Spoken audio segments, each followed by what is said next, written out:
tools to succeed. They will strive. We will strive. They will thrive. We will thrive. They will rise. Yes, we will. Elevating futures.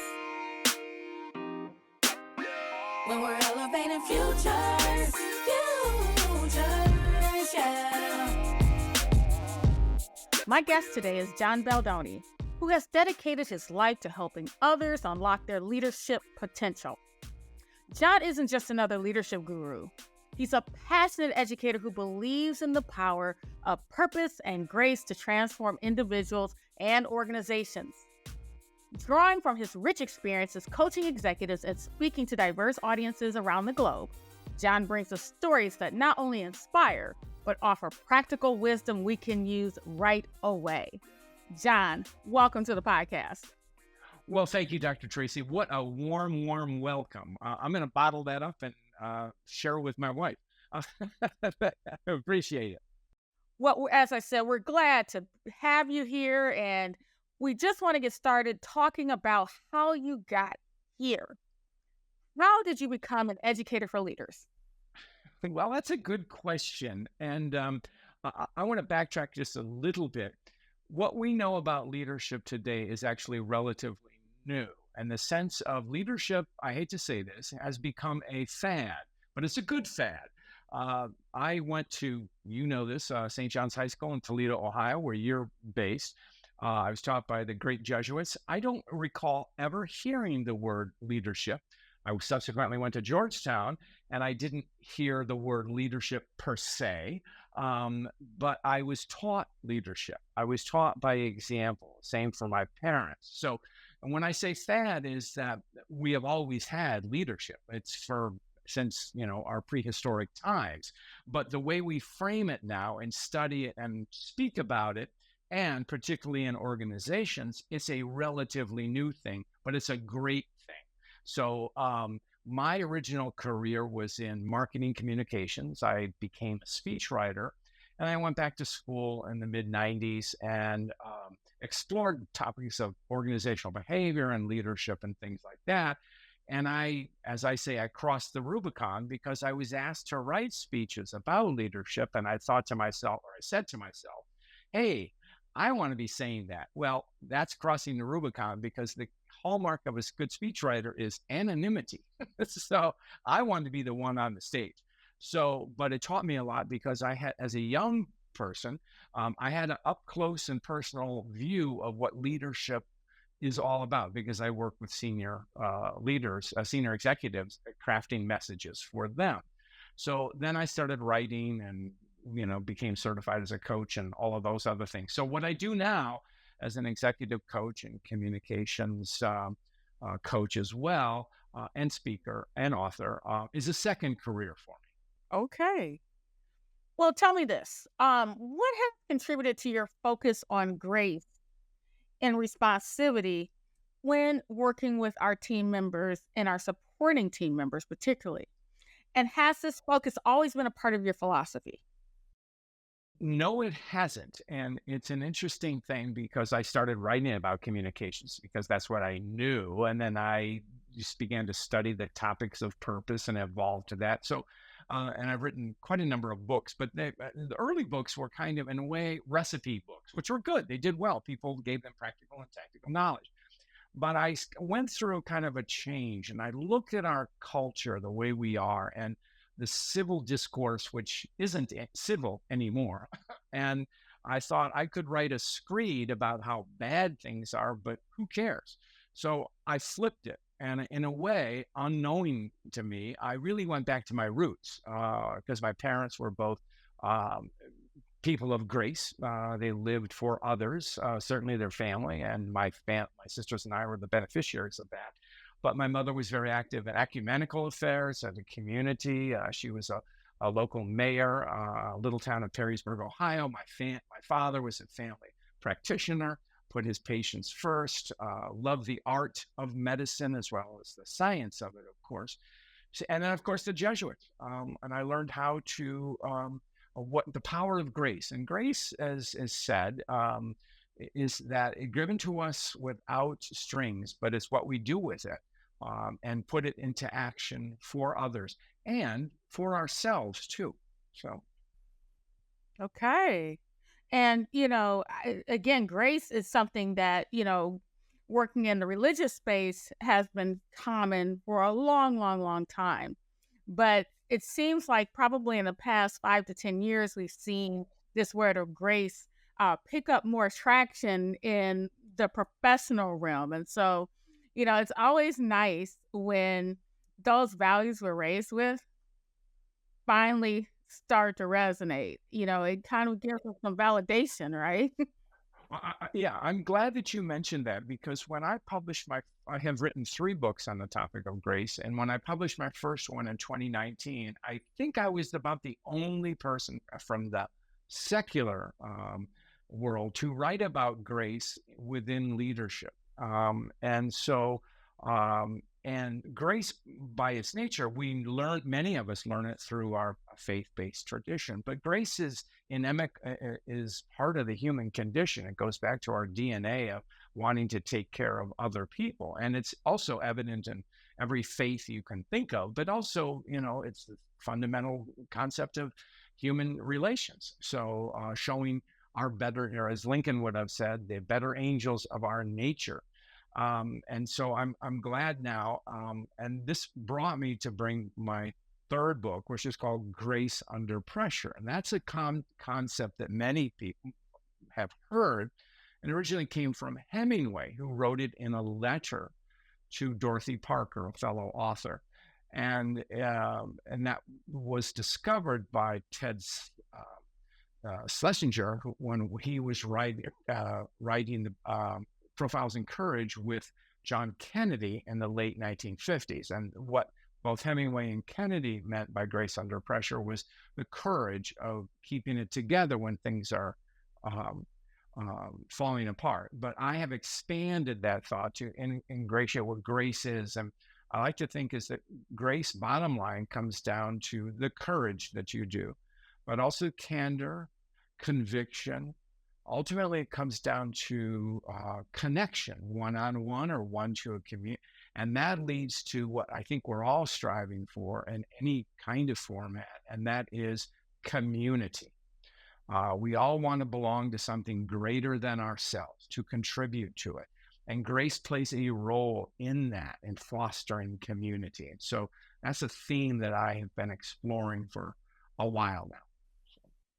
Well, let me ask you this. When we work in organizations, when we lead organizations, we have individuals who have differing definitions of what grace might mean. So, for our listeners, can you address how you balance the concept of grace with accountability in the leadership space? That's a very good question, and I'm glad you mentioned that. Grace, I define as the catalyst for the greater good. So doing it for others to help others. Inherent in that, I think, is a good point that you mentioned, accountability. Because a leader will lose credibility in an instant when they step away from owning the problems. And people tend to say, well, wait a minute, and this is where organizations get in trouble. And when things go wrong, when they see their executives pointing fingers downward instead of sideways or at themselves, but they still get a big pay bonus.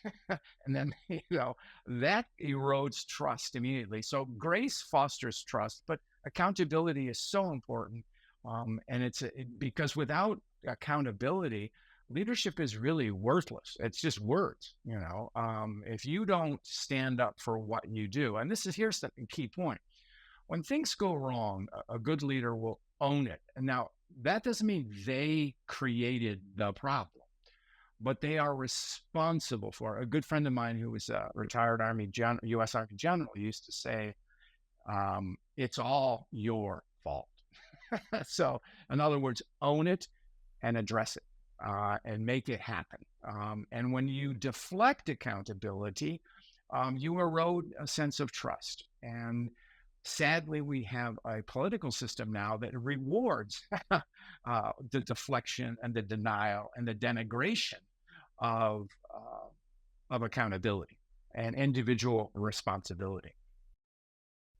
That is very helpful, very, very helpful, um, in helping leaders understand that there has to be a reciprocal um, circle in a sense of accountability. And it's not that we don't use it, but it's how we use it, and making sure that accountability goes in every direction. And yes, it definitely is easier for a supporting team member to accept their own accountability when everyone at the table is accepting at the same time. So thank you for that. Well, Dr. Tracee, you made a key point. You used the word reciprocal. And so while we always hold our leaders accountable, we as employees, we as followers, we as members of the community must also hold ourselves accountable. So if I make a mistake, I'm going to own it, even if I'm not the leader.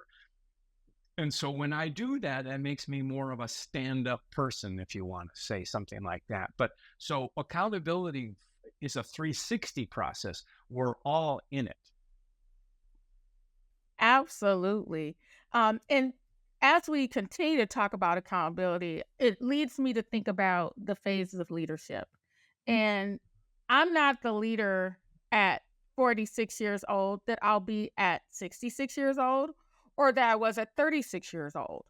And we go through different phases in our lives and different phases in the lives of our organizations. So, are there specific phases or times in the leadership cycle that are of particular interest to you when you're educating and coaching others?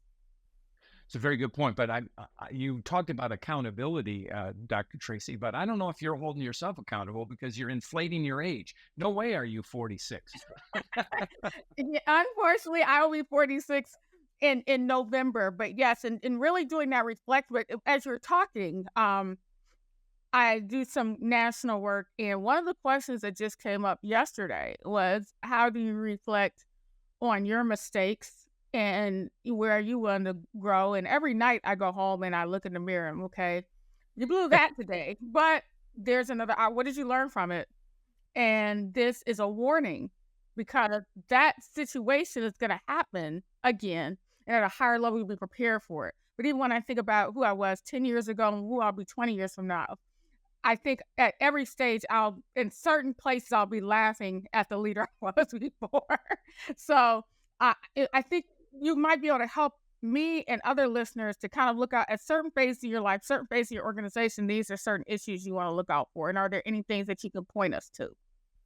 Well, sure. I'm much more. I think oh, the cop out answer is that the older you get, is that you become the wiser you become if you pay attention. But though 25-year-olds who are very wise, and you probably know some 70 plus years old people who are all too popular, who are very unwise.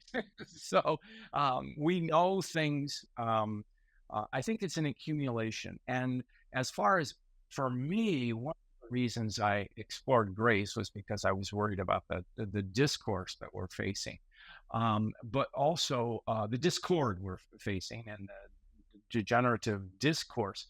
Um, and so I shifted to focus on grace. And I'll be honest with you, as a career move, it wasn't a great business move, but it was something I needed to do. And so I'm very proud of that fact. And so what I knew about leadership when I first started writing, it has evolved because I've written about it, but also I have learned at the feet of masters, people who've coached me. And I had a book called The Leader's Pocket Guide, which is a compendium of techniques, tools, and tips about how to leading yourself, leading peers, leading an organization.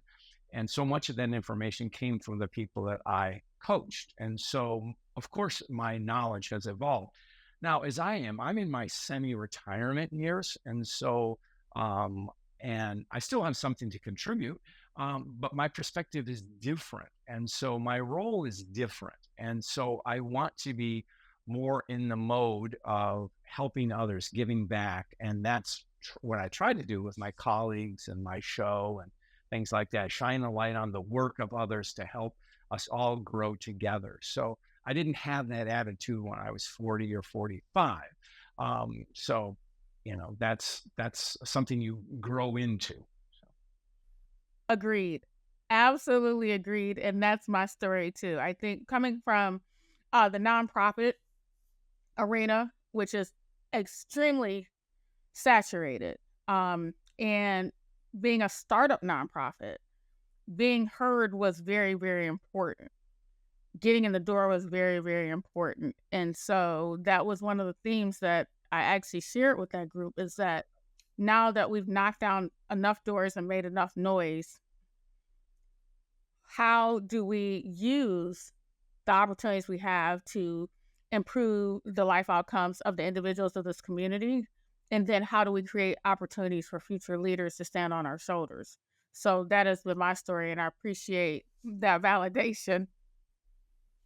Well, you're to be commended for what you do. I mean, you're living what I talk about. You're not living it. You're acting on it. You're practicing it, and you're making a positive difference in the lives of others and creating opportunities. And I think the thing that to keep in mind, and this is kind of a coaching lesson, what happens in coaching often may not take root for 6 months or 6 years, but you lay the groundwork for it. And so things that you're not aware of the impact that you're having on individuals. Yes, you are to a degree. Of course, it's measurable, and you know that. But 20 years from now, people will come back to you and say, "Dr. Tracee, you were so helpful to me at this time," or even if they'll say, "I wasn't ready to hear your message then, or I wasn't ready for it, but I learned later, and so thank you." So it's teachers get this kind of feedback a lot. So I'm sure you're doing a wonderful job. Well, I appreciate that encouragement. And along that vein of leadership, and particularly female leadership, have you noticed any differences in the issues that women bring to the coaching experience as compared to men? I mean, other than the fact that women are smarter than men, this, You said it, I so, didn't. no. Well, no, you're talking to somebody. If I were emperor of the world, I would turn my crown over to women and have them lead everything, because look at the world, and we men haven't done the best job. So there are great men leaders and there are great women leaders. The difference is that women are better listeners. You we men have sometimes too much testosterone in our systems, which means we want to assert ourselves, which is our human condition. Women are taught to be more receptive and to listen. At the same time, women's failures, my good friend Sally Helgeson has been writing about for almost 50 years, is that women unfortunately need to too often take a step back before they take a step forward. And sometimes it works, but often it means that they're stepping out of the limelight and they don't get the credit they deserve. Now, women leaders make mistakes too. And so women on women, there are some issues there too. So, but women leaders are, Julia Borstein wrote a wonderful book by When Women Lead. And she said that in studies on the pandemic, women leaders often did better in ways for men. Why? Because male leaders tried to muscle through things. I got this, I'll figure it out. Women were smart enough to say, I don't have this, but I'm going to listen to other people. And they were more receptive to feedback and ideas from outside. So that is a better difference. I mean, frankly, jokingly about putting women in charge of everything. Each of our genders has something to offer. And together we're better for it. So I really like your discussion of women and their listening skills. Sometimes in our desire to listen and reach consensus, our sense of purpose gets lost. We look at the needs of others, the greater good, our families, and making sure that everybody's okay. And many times in our leadership, we become completely disillusioned. We don't know why we're where we are. We don't know what we want to do next. And so we can't craft a way forward. So, can you tell me how you help aspiring leaders discover, refine, and define their purpose? I think purpose is a good point, and I like the way you. Well, unfortunately, I didn't like to hear it, but I think it's an interesting thing about women can lose their purpose by being so consensual and accommodating. It shouldn't be that way, but because they're putting others first, which is an admirable thing. Being consensual as a leader does not mean you have to go with the tide. You have, if you're in a leadership position, you have to lead with the best intentions of what the organization needs. And leaders who make that positive, who stand firm in what they do, are necessary, male or female. Now, as far as sense of purpose, I think we're always kind of redefining what our purpose is. And so a purpose at 18 is different than a purpose at 65. Okay. And so I think it's knowing what it is you want to achieve and knowing what gets you up in the morning and adhering to that. And as you said, if you're lost become overwhelmed by the situation around you, this is where your technique of reflecting every evening, where am I, what am I doing, is important. There's a mantra I learned from a book called Hope is Not a Method. And it focused on a combat example from Vietnam, where a colonel was under I'm forgetting his name, sorry, but it was under intense. It was a 36-hour firefight, and during the firefight, he was seen to retreat from the action momentarily to go through this sort of what is he doing? But what he was doing was an active reflective process. He was saying, what is happening? What's not happening? And what do I do to influence the action? Now, that's action as in combat or a kinetic situation. I have changed this a bit to say, what's happening? What's not happening? What can I do to influence the outcome? And you can do it as a reflective exercise for myself, but you can also do it as a team exercise. And when you do that, or a staff meeting exercise, it's easy to figure out what's happening, but it's not so easy to figure out what's not happening. And that what not happening means you see disengagement. You see things not going the way they should. And you need to shine a light on that or illuminate that so people can see it. And then you go, well, what do I as the leader do? Ideally, you mobilize others to handle it. Sometimes you need to be the point person, but ideally you get the team to work on that. A great example of this was Alan Mulally when he was running Ford Motor Company. Alan came from Boeing, and Ford was in desperate shape in 2006, pretty close to bankruptcy. And he helped turn the ship around. The way he did it was getting people to focus on the real issues and work together and to figure out what's going on and how they could solve things collaboratively. And that led to the renaissance of the firm, which is still going strong today. So I have a question. I get this question a lot, particularly from women who work in toxic work environments. Oftentimes we call these work environments snake pits, and they are trying to move to the next level of leadership. How do you advise leaders or aspiring leaders to navigate snake pits? It's a good question. Well, understand in some instances it's not possible. The political situation is against them. In other words, it's an old boy or old girl network, and you're never going to crack it. So you need to look someplace else. If it's not toxic, the way you do it is to do your job the best you can, be seen as a team player, demonstrate initiative, volunteer, and I don't mean work for free, but take on new assignments as it makes sense, and then trumpet the work of your team. Talk about the work, what the work was done. Let the work speak for itself. But at the same time, when asked, you can say, I shepherded this program. I brought people together, and it's not easy. It is not easy, but and sometimes it's impossible.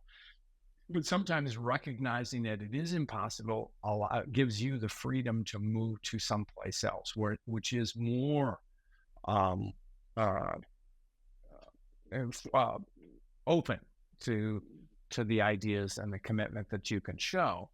And the other thing is to find people who will support you. We know the word ally. That's a big thing. Who are my allies? Those can be peers and things like that, which is good. But what we really need, and particularly women, are sponsors. And a sponsor is someone who will speak about you when you're not in the room, and they speak well of you, and they'll say, well, Dr. Tracee did X, Dr. Tracee did this, and people go, oh yeah, Dr. Tracee's really doing a good job. Dr. Tracee's not saying it, but her sponsor is. And so any woman who is in a position of leadership, encourage the development or sponsorship by both men and women. And women can sponsor men, and men can sponsor women, and or whatever.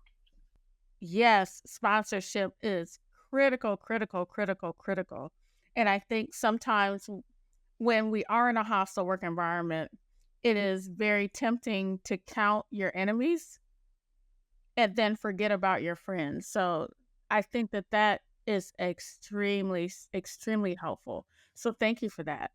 As we talk about leadership coaching in general and in your work in that capacity, what is the first thing you ask new trainees to do?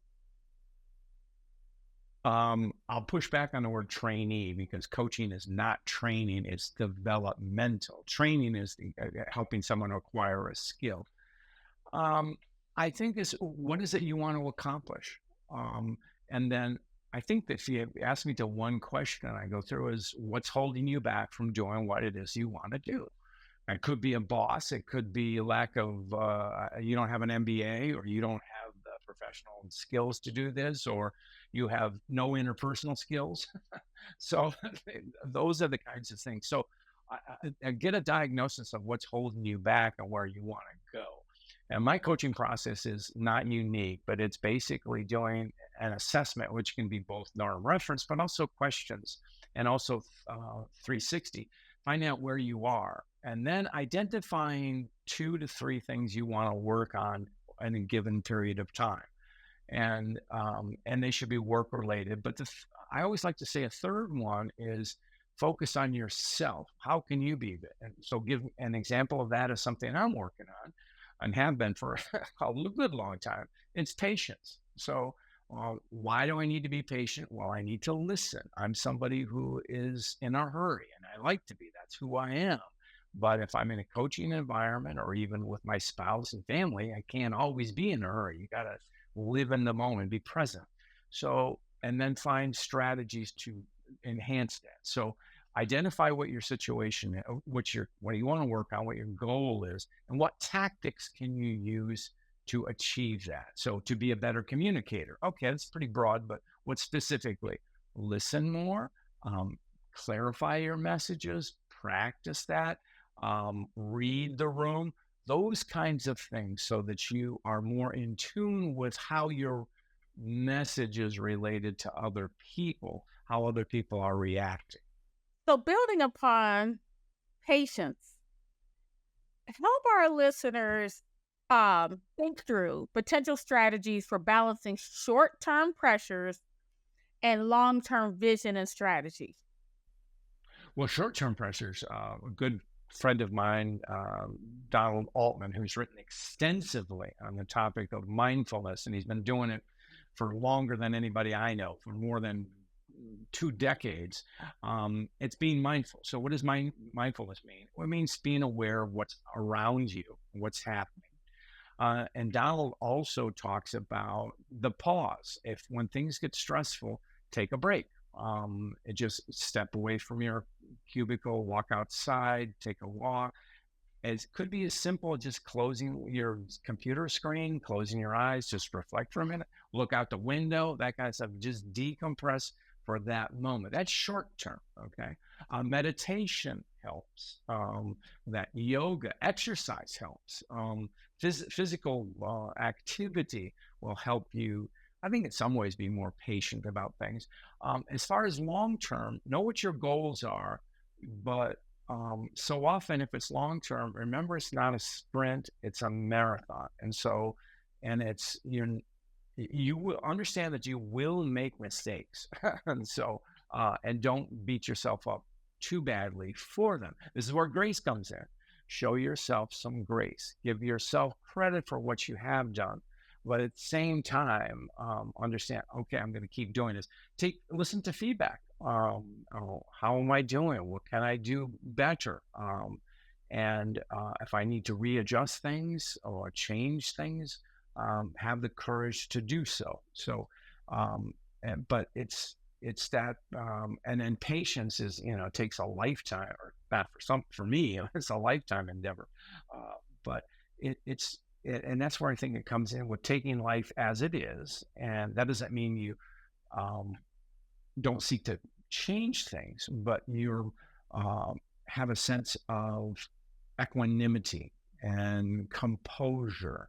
And composure is very important in a leadership position.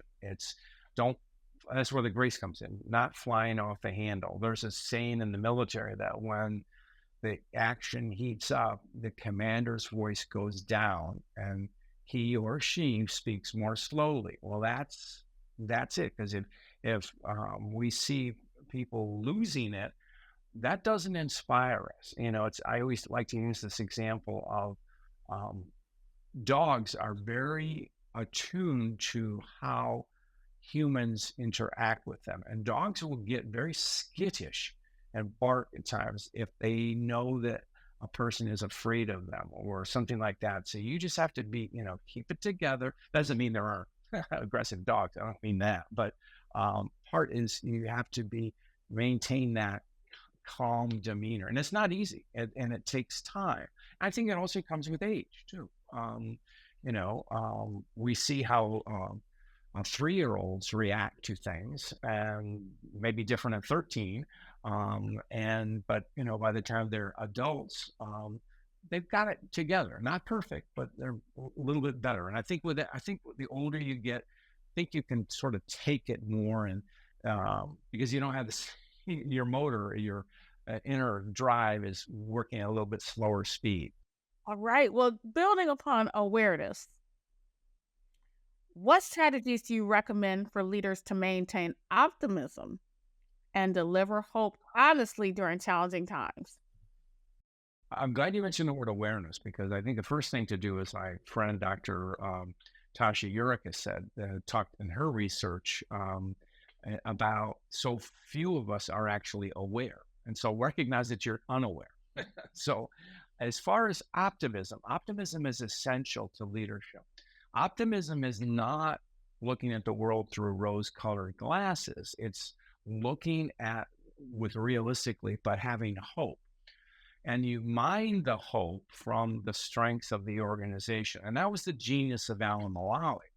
When Ford was in desperate straits, he didn't fire anyone, and very few people actually left from senior management. I mean, it was, but he got people to work together. He gave them a sense of hope and showed them the way, and then they did it. So mining the talents that you have in the organization, and also addressing the reality. And this, we often hear this in mergers and acquisitions, where people at different levels in an organization know things that a next level down does not. It's not necessarily an optimal situation, but executives who have gone through that have taught me that they'll say, I will share what I know and can share as soon as you know it. So I will be with you. I'll listen, and I'll be there to you. So be the straight shooter, be the honest broker, honest communicator. Do not be afraid to share bad news, because if you are, then you're blindsiding people. And so be straight, tell people facts and give honest feedback. But look on the bright side. and do what you can do to improve the situation. Now, some situations, so for example, if it's an organization which isn't going to make it financially, well, then, be honest and say, hey, we're not doing it.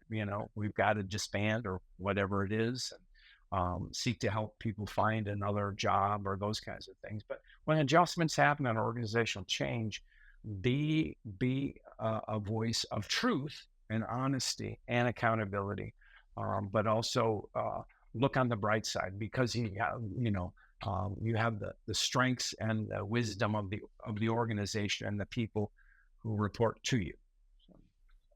Okay, so we talked about handling difficult times, and you also spoke to mining talent. So, can you elaborate a little bit on how a leader can mine, identify, nurture the talent of emerging leaders, particularly in those high pressure times? Right. It's the old saying, cream rises to the top. So in pressure situations, look for who's stepping forward.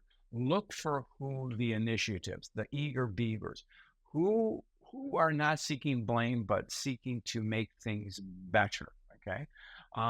The other thing is, and I can't remember all the specifics, but it was a general manager of an NBA team that talked about, he listens. You watch for behaviors, but you also listen. What are other people saying about Dr. Tracee? This gets back to being an ally, being a sponsor, and listen to what they're saying about that person. Is she a team player? Can she move up in the organization? Can she do that? All those stuff. So it's listening, watching, listening, and learning. Okay, does this person have the capacity to learn? And have frank conversations with them about, are you looking to move up? Was this something you would like to do? And be honest about it. I have an immediate position, or I don't have an immediate position, but here are things you can do to, and the other thing is that this is what Alan Mulally did again, is look for people who have been overlooked. All of us, sometimes we're doing a good job, but we could get crosswise with our boss. And so they'll say, well, Dr. Tracee, she's not the right person here. Well, it wasn't Dr. Tracee. She had a bad boss. She had a boss who threw her under the bus. So look for those people who've been overlooked. Not necessarily that they were mismanaged, but they were overlooked. And give them an opportunity to shine, because maybe that person wasn't optimized for the task, or wasn't doing a job for which he or she was skilled to do, or trained to do, or had a talent to do, but can do something different. So look for the talent that you have in front of you before you look outside. That is a great insight.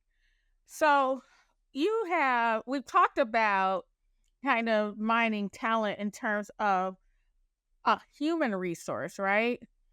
But let's think a little bit, or talk a little bit, about innovation generally, and how we as leaders can foster innovation and create pathways to success within our organizations. In addition to making sure that we're mining the talent, we are paying attention to those who may have been overlooked.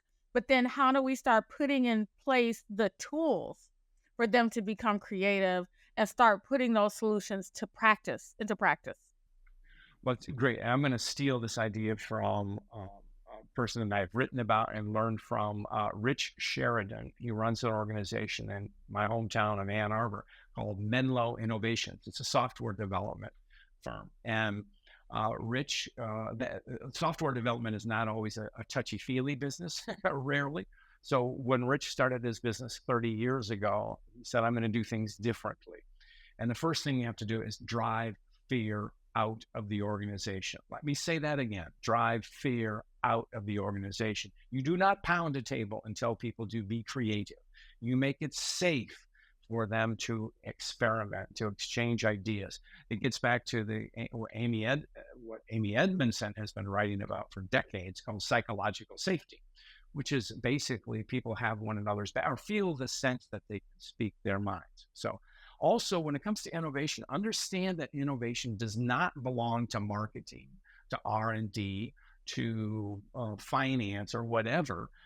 It belongs to all of us, and all of us can be creative. So There's big innovation and little innovation. Big innovation might be the next new product or whatever, but there's also incremental innovation, which happens all the time.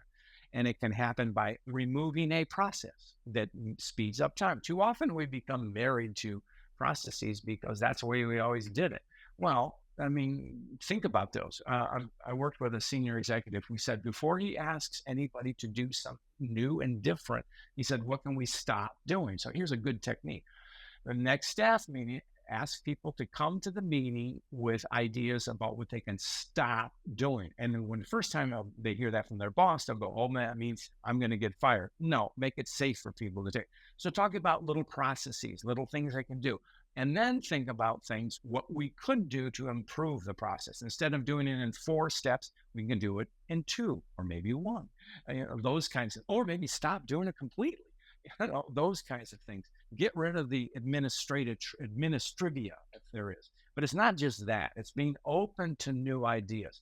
And it's looking, just as I said, look, mind the talent, look for ideas from inside the organization, outside the organization, adaptable ideas.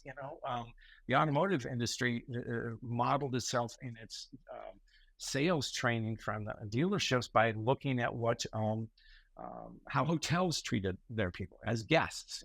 The Disney company, they're not customers, they're guests, that type of thing.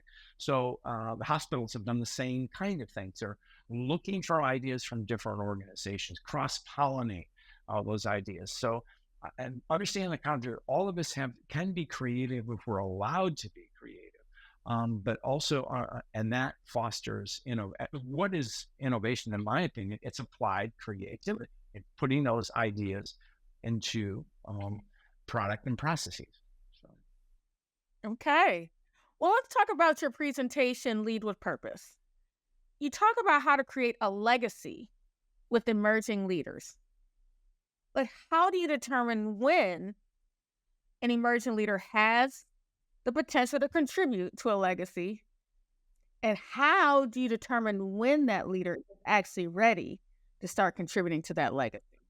Well, that's a good question. And that's usually, it's look at what they're doing. What do people say about them? What's their track record? How do they respond in moments of crisis? There's a great story I have. Very famous film director, Marty Ritt, was casting the movie Norma Ray. Now, I'm dating myself because that was a new movie 40 years ago. But in that movie, it was Sally Field played Norma Ray, who was a union worker, union organizer, who stood up against mismanagement, if you will. At that time, 40 plus years ago, Sally Field was reviewed as light entertainment ingenue. And so the studios said to Reg, he goes, can't carry that. She's more comedic. She's not working class. She doesn't radiate working class. And he goes, watch. And so Marty did something that he did for all of his leading roles when he cast them. He said he had her act out, or could be read the biggest scene in the movie, which is when Sally Field stands up on a table in a movie and holds up that sign. It says union. Okay. That's the big scene in the movie. He had her do that and she pulled it off. He said, when an actor can pull off the big scene, they can handle everything else. And so that's something you give to others. Can this person handle the big moments? Because it's the big moments is when leadership really matters. And because the leaders who are doing everything really end up doing nothing. They're just, they're administrators, and we need administrators, don't get me wrong. But you need a leader to step forward in moments of crisis. Can they handle that big moment? And if you feel they can, then that's what it is. And so talk about those kinds of things. So that's a big test. Can that person handle the crisis? I mean, that's really what we do when we elect our, certainly for president or something. Can that person handle the big challenge, the big crisis? That is amazing. That is amazing and extremely helpful to me as a leader too. As I think being a co-founder of an organization and putting together sustainability plans, we're wrestling with those questions now. And so focusing in on how people perform under pressure is a great starting place. So thank you for that. So let's talk about your book, Grace Under Pressure. And you talk about preparing for what's next. How can leaders effectively capitalize on crises, as we talked about, for future growth? That's a good question. The old cliche is never let a good crisis go to waste. So, what do you learn about yourself in times of crisis? You learn about people that step forward, and you learn about people that step back. You learn about the training that you have. You learn about lessons learned. In the military, they have this tradition that goes back to the Civil War, after action reviews. So, what went right, what went wrong? And so many leaders that I've worked with implement that in their organization. So when big projects come to a conclusion, they go, what did we do right? And don't overlook what went right. It's not just what went wrong. It's what went right too. And who made the difference? Those are the things you do. So preparing for the future. The other thing is to keep your antenna out. Look outside your organization. What are the trends? None of us will ever. I mean, we didn't see the pandemic coming. That was a black swan event, really. But do we have the systems to do it? And I used to do when I started getting back on stage after COVID. I would have everybody stand up and clap, not only because I could get a free standing ovation and tell my speakers bureau that I got one, but in reality, say, give yourself a big hand for powering through this pandemic. And we saw who stepped forward. We saw those people who made it happen. And it was people on the ground, and it was leaders that did that. So that's what you learn about it too. And so be prepared. Understand that you don't know everything and won't know everything. Invite people to, critique your organization. About how can you do things differently? What should we do? Doesn't mean you have to throw out the baby with the bathwater. It's just that what do we know? What do we don't know? Who can handle these kinds of things? Okay, well, tell me this. Staying along the same topic of the future and innovation and moving forward and forward thinking, tell us a bit more about your Baldoni chatbot and how it serves as a resource for self-coaching. Well, the story of that is I'm a member of 100 Coaches, which was founded by Marshall Goldsmith. And it's a collection of thought leaders in many different sectors, very much coaching too, human development, HR, business executives, business leaders, and great people like Al Mulally are in there. And so we had one of our meetings in January 2020, and Marshall talked about creating the Marshall bot, which was doing a chat bot. This was very new. And then it kind of died because during COVID, people weren't working on that kind of stuff, but Marshall was. And so then he announced, I think it was last year, that he was back at it. And I thought, I got a lot of stuff. I've written 16 books, 1,000 articles, countless interviews, all this stuff. How about I take my stuff and put it in an accessible format, which is the chatbot? You ask a question. I call it management question, leadership answers to management questions. You just type in there, how can I deal with conflict in my organization? How do I demonstrate leadership presence? All those types of things. So it becomes this a generative tool that is smarter than me, as Marshall always likes to say. My particular bot, by design, is not the same as ChatGPT, which pulls from the universal internet. This is just my material. So call it ego, call it whatever, but it's just my material. What did I say about it? And it comes up with some pretty great ideas. So you didn't even need to have me on the air. You could have asked all these questions to the chatbot. So, anyway, and then people can go, and so it is free. It's on my website. Go johnbaldoni.com. There's a little blue dot and ask away. You may not get the answer that you want. If you ask, why is the sky blue? You will not get an answer for that. But if you say, how can I learn to lead my boss? You'll get an answer for that. And tweak around and experiment, have fun with it. And the more you ask, the smarter the bot becomes. It's generative. So it's probably way smarter than I am already. Wow, that's amazing. So, but tell me how you think that this bot will shape the entire field of leadership coaching? Well, I think there are probably in development and already have, and I just haven't seen them. Leadership bots that pull from the universe. I mean, you don't even need a leadership bot. Just Chat GPT, asking any question you want on any management topic or leadership topic, and it'll come up with an answer. You may get a hallucination. That is, hallucination means it's totally off base, but you'll get answers. So I think what it will do is just call it an online data resource, but more. And so it's providing information, things you haven't thought about at your fingertips. What my colleagues use bots for is for generative ideas, suggestive ideas. Can you do an outline? You can ask my chatbot. Can you give me an outline for write an outline for a workshop on communications? Give me an outline for a speech on conflict, those kinds of things. It'll come up with some stuff, and then you can take that and build it out yourself, make it yourself. So it becomes a thought starter for you. So then, building upon that, how do you see human capital fitting into leadership coaching if we have bots that make it so convenient? Well, Dr. Tracee, if I knew the answer to that, I wouldn't be on your show. You'd be paying me big bucks to answer that. So we're figuring it out. I mean, I think that consider it kind of a growing field that I want to think that it's augmented. So it only helps us. It'll give us ideas.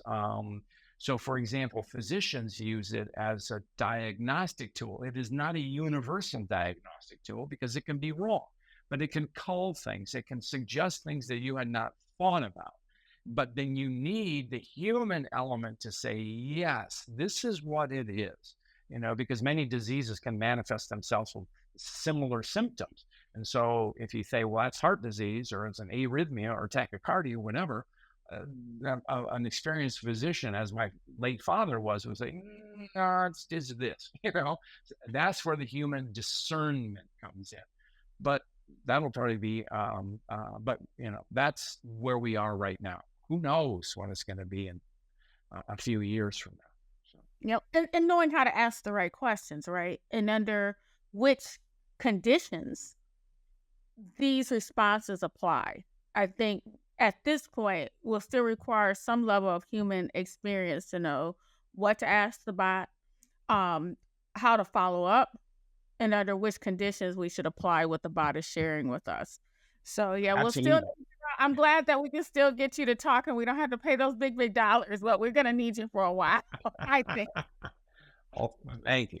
All right, so let's segue into the arts. I am a musician and a songwriter myself, and I've had to make the case for why that creativity was valuable in a nonprofit space, and have had to address questions related to how my artistic ability could impact my professional brand.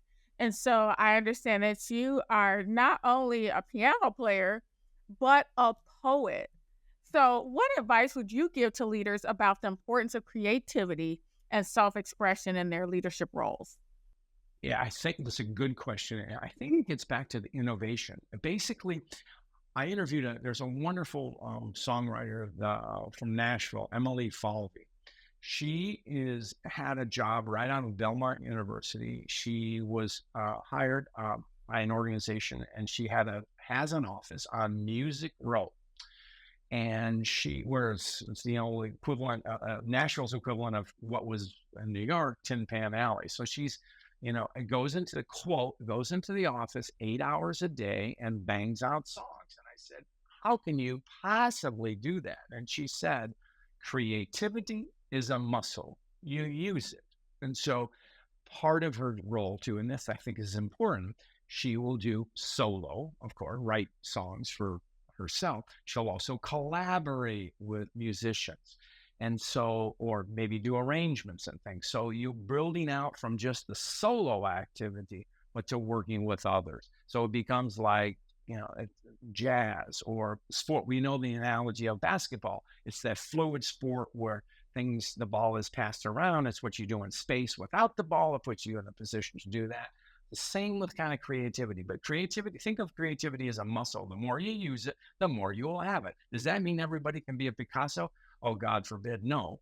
But because he was a pretty despicable human being, but that's just my bias. Uh, but creativity keeps us going, and gets those sparks things, and you don't know where ideas are going to take you, and who knows? For me, it's enrichment. It's something it's part of me. I mean, I took piano lessons as a child, and hated every single minute.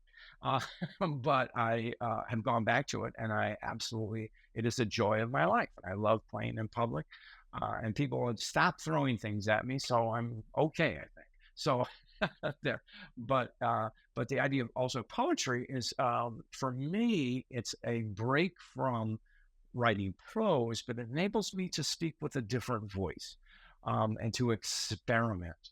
And I think I'm a better prose writer because I'm exploring poetry. And probably I'm more creative because I play, piano and things like that. So I'm also going back to my roots. I was a teenager and into my 20s, did a lot of photography professionally. So now I don't have a camera, but I have an iPhone, and I've got some great pictures, not just of my grandkids, but all kinds of things. And so all of that stuff is generative to me. It just makes me a more rounded person. Does it make me a better coach? I don't know, but it makes me, and I will tell you one thing, it offers me satisfaction. And if I have that satisfaction, then I bring more of myself, and I'm perhaps more generative, and become a better writer, better coach, whatever I do. So. Absolutely. That balance and fulfillment keeps us energized, right? To exercise our gifts and to work in our passion and make sustained impact. Have I missed anything? Is there anything else you'd like to mention? No, I just, my website is johnbaldoni.com. Folks are welcome to visit it, try out the chat bot. I also have I have taught the chat bot how to write poetry too. And so I created a little book. It's called The Leader's Path. It's available on Kindle, both in paperback and in Kindle version. And it's illustrated with my photography, real pictures. But also what I did was I seeded questions, tell me about leadership or tell me about presence. And they came up with it in a poetic form. Now, so I'm sort of the creative director of that. But so that was kind of fun. That was an experiment, doing something a little differently that way. But I also write poetry, quote, originally from my own brain without using AI. Well, that is amazing. John, thank you for an amazingly engaging discussion on so many levels. As you kind of led with, leadership and grace can be a cliche. We're not careful. It can start with, here are the 5 tips that will make any leader awesome. And it's not that simple. It takes time. It's a complex route, if that's the route that we choose. And it's not easy, but with maturation and the right sponsors and people like you guiding us, then we all stand to do much better than we would have done alone. So thank you for your time. And this was great. Well, this was great. Thank you for a great conversation. So I'm glad you found this in our enriching, because I did. And that's because you asked terrific questions, and you know how to ask follow-up, and you know how to bring out the best in your guests. So thank you, Dr. Tracee. Well, thank you, and my pleasure. Take good care. When you show us what we can be, give us the tools to succeed. They will strive, they will thrive.